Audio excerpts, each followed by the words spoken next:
Hi guys! So ngayon, itatanim ko to. Hindi ko nga alam kung paano to itanim. Ano bang tawag dito? Kasi si kuya dinala to kahapon. Tapos ito naman munggo to. Ito hindi ko alam kung ano to.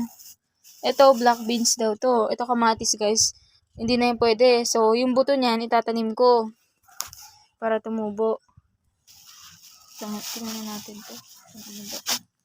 Wait lang guys. Saglit lang. Yan.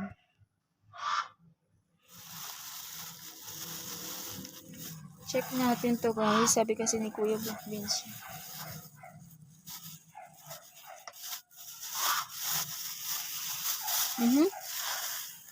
Totoo nga guys.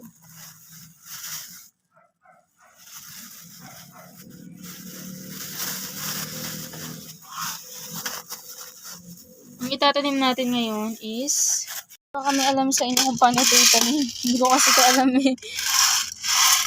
Kailangan ko siguro manood ng YouTube pero hindi ko alam kung anong tawag sa ganito. Ito yung mga natatanim ko guys. Oh, black pepper, carrots, pepino, kung ano-ano pa dyan yan.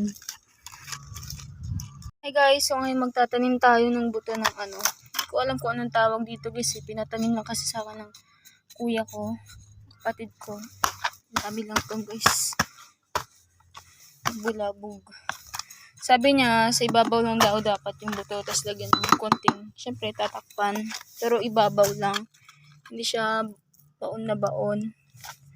Tatry lang natin guys kung tutubo ba to. Wait, dami lang. Daming ano. Yung takpan natin. Yan na, okay na.